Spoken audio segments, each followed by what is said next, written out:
This is the video nobody wants to make. Nobody wants to talk about replacing Ja'Whaun Bentley, but things happen in the season, and unfortunately for Ja'Whaun Bentley, it was season-ending surgery that is going to be needed for a torn pec.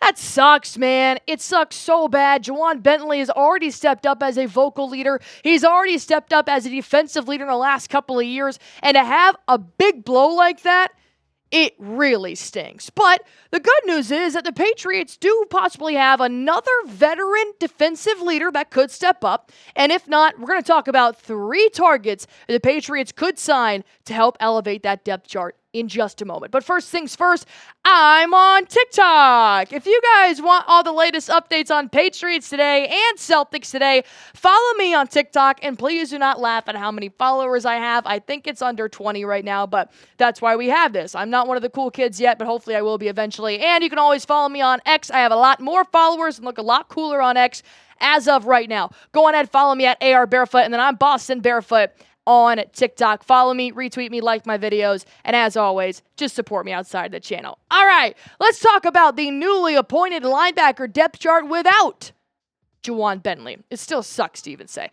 We got Raekwon McMillan, who did step in for Ja'Whaun Bentley when he got hurt on Sunday, and he did a good job. But the main man that has just really blown me away here is Jahlani Tavai. I think he has done a phenomenal job so far after getting an extension, because some guys can really just have a very mild year after they sign a big-time paycheck, but not Jahlani Tavai. He's been headhunting, and I'm really excited for him to step up alongside Raekwon McMillan to see what he can bring to the table, because we haven't been able to see a lot of McMillan because Ja'Whaun Bentley has just done so great in the last 2 games. We also know Ja'Whaun Bentley has just been such a leader on the field and off the field in the last couple of years. And I actually didn't even know this until after the Week 1 game, was that you guys know the "oh yeah" chant for the Patriots. Well, it started with Slater, and then Ja'Whaun Bentley. Nobody appointed Bentley to take over this tradition for the New England Patriots. Bentley stepped up and did it after the Week 1 win against Cincinnati Bengals,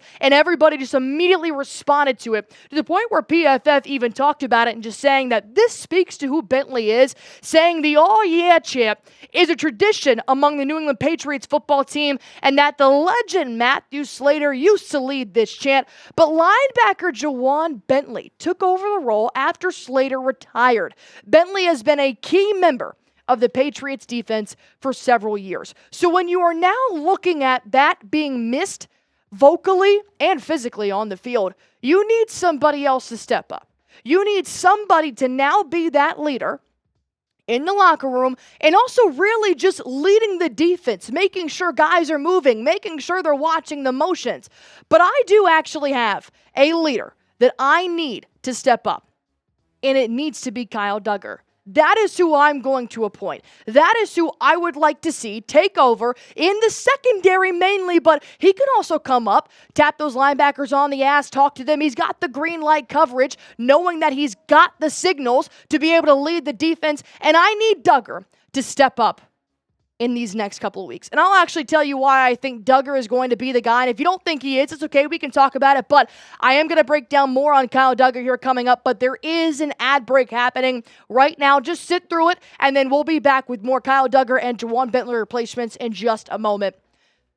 And let's talk about Kyle Duggar, right? Because he actually did have the green dot on his helmet that Ja'Whaun Bentley had, that did receive the play calling signals on the defense against the Seahawks. And Bentley being the leader that he is, that's why Jerod, Mayo, and DeMarcus Covington gave him that green dot. But then with Kyle Duggar taking over that responsibility and allowing to get those signals from the D coordinator and lead the defense, makes me believe that he can be the next man up. And I'm talking about just players that the Patriots have right now. We'll get into those possible acquisitions later. But here's what Jerod Mayo had to say about Duggar being the big man when Ja'Whaun Bentley went down. The communication was good, and it was Duggar who was doing it. He did it all last year as well, so it wasn't anything new for him.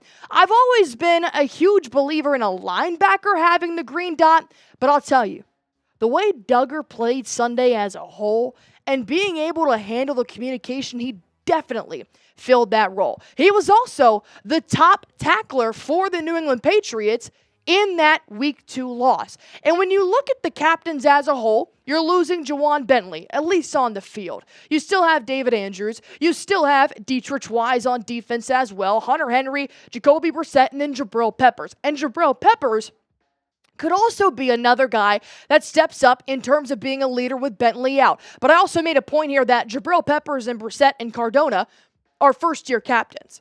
Kyle Duggar, in my opinion, I just think he has been so vocal with the younger guys so far throughout training camp, and we've been able to see him really explode on defense, not to mention in the red zone in Week 1 that hopefully, potentially, saved the Patriots from losing Week 1 as well. That's why Kyle Duggar is my guy who needs to step up, but I also do agree and see the side of the coin that says, look, man, you can have somebody step up in leadership, but who's going to take care of the tackles?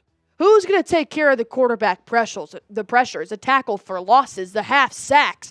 Well, that's where the second half of the video does come in. So before I jump into that, my last question here for you guys, in terms of who the Patriots have on offense and defense right now, who should step up as a leader with Ja'Whaun Bentley now taking the sidelines? I got those targets coming right at you just after this, because I got to tell you guys real quick about how you can fuel yourself with nutritious, easy, delicious meals and not just hurt yourself doing it.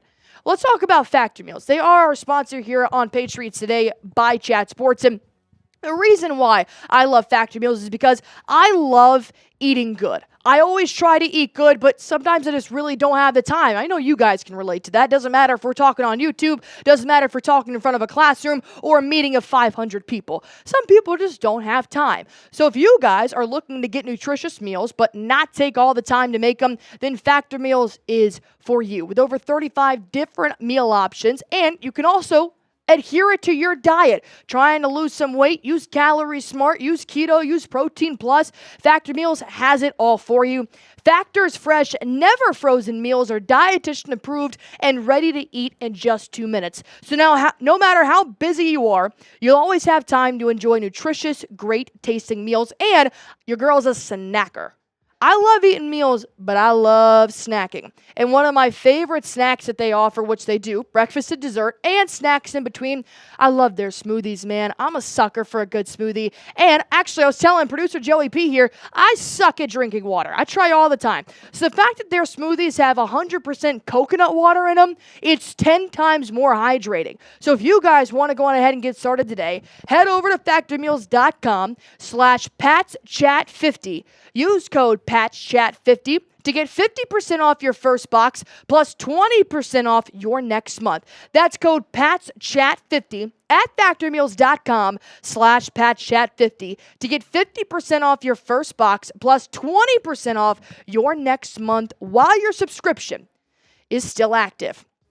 Breaking down some top free agent targets that the Patriots could sign, at least to their depth chart, while we see what McMillan can do. The first target I have is Shaq Leonard. I know a lot of you guys have heard him. He's been around the league for quite some time, but his last stint, when he played in 2023, he actually did play for 2 teams, and now he's just trying to find his footing here in free agency. But the thing that I really like about Shaq Leonard is the 14 games played in 2023. Knowing there's 17 games in the season and know that you've already dealt with a Matthew Judon trade, a Christian Barmore injury, and now having Ja'Whaun Bentley out for the season, you need stability.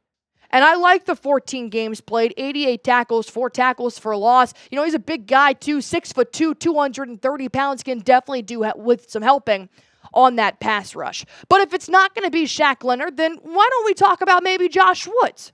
Another free agent that's definitely been around the league for a little while in the late 20s here. And when you've got somebody like Jelani Tavai, you got Josh Uche, Anthony Jennings, and Raekwon McMillan, you're really just looking in to mix him in with somebody like a Christian Ellis. Just to give those guys a rest and to hop in there more so on the back half of the depth chart. But with somebody like Josh Woods, you're only getting 11 games out of him last year, 61 tackles, 2 tackles for loss, and half a sack. So not as much productivity as I would like to see. Maybe that's why nobody has picked him up just yet in free agency. But you can always try to elevate somebody on your practice squad here, but when it comes to top targets, there's not that many when it comes to free agency, except there is this guy, Deion Jones. who's probably going to be my number one target if I am DeMarcus Covington, Jerod, Mayo, and Elliott Wolf. I think Deion Jones, playing for how long he did with the Detroit Lions type of system, and then actually being on the practice squad for them, I think he can still handle a top defense like the Patriots have. 13 games played, not as much as Shaq, but I'll take 13. 35 tackles, 4 tackles for loss, and 1 sack. Deion Jones, he's been through good defensive programs, and he's somebody that could probably just hop right in and play with the Patriots and coming in on certain snaps and playing certain plays. You're not looking for a starter here. If Raekwon McMillan can do what he did on Sunday against the Seahawks, then I think we found a good replacement for Ja'Whaun Bentley. And then you tag that on with a leader like Kyle Duggar, Jabril Peppers in the secondary. You're just looking for depth chart adders. So as of right now, let me ask you this question here. Should the Patriots sign a free agent, or should we maybe go the route of just elevating a guy on the practice squad? Let me know, and I would be happy to talk to you guys about it. Type Y for yes, type in for no, and as always, hit that sub button for me on Patriots Today by Chat Sports if you haven't already.